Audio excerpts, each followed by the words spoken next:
यहाँ पे हमसे कह रहा है कि we have a body whose mass is 10 kilogram and that body of mass 10 kilogram is acted by two perpendicular forces of 6 Newton and 8 Newton, then what will be the resultant acceleration of the body? So first we make the diagram.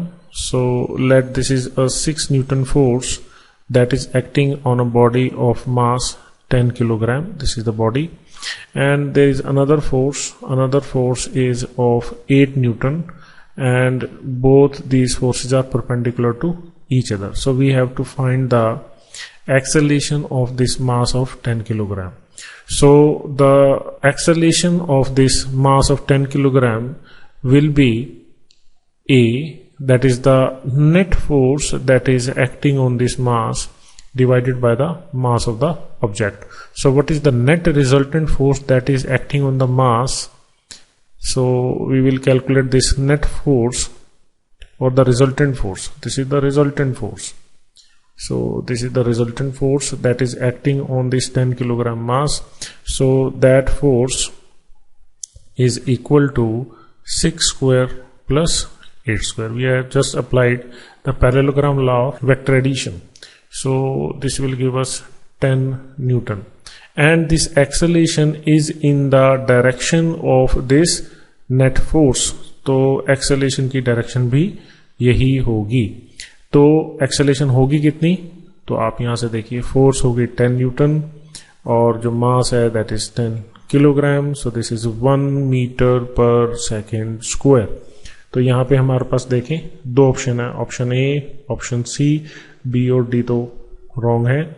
तो इन options को देखते हैं कि इनमें से कौन सी ठीक है. तो यहाँ पे हमारे पास मैग्नीट्यूड तो आ गया है एक्सेलेरेशन का, बट डायरेक्शन हमें निकालनी है क्योंकि यहाँ पे डायरेक्शन की बात कर रहा है ऑप्शन ए और सी में. तो यहाँ पे देखिए, सपोज मैंने मान ली ये एंगल थीटा है, ठीक है. तो मैं यहाँ पे लिखूंगा tan थीटा दैट इज 8/6. तो मैं यहाँ से क्या लिखूंगा, theta that is tan inverse 8/6 को मैं क्या लिख सकता हूँ 4/3, and this theta is incline with this 6 newton force. ठीक है. तो अगर हम यहाँ पे ध्यान से देखें फर्स्ट ऑप्शन को, that the magnitude of the acceleration is 1 metre per second square and that is inclined at an angle this much with respect to 6 newton force. इसका मतलब हमारी ऑप्शन ए जो है वो करेक्ट है. सी ऑप्शन को देखते हैं. यहां पे वो 8 न्यूटन के रिस्पेक्ट में पूछ रहा है. तो 8 न्यूटन के रिस्पेक्ट में आप ये एंगल कंसीडर कर ले, let this angle is phi.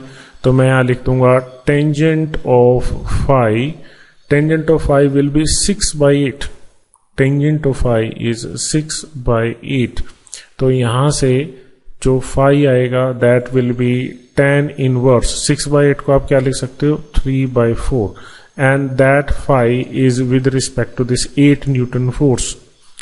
Clear. तो यहां से हम कह सकते हैं कि जो हमारा ऑप्शन सी है वो भी करेक्ट है. तो यहां पे दो ऑप्शंस करेक्ट है, option A and option C.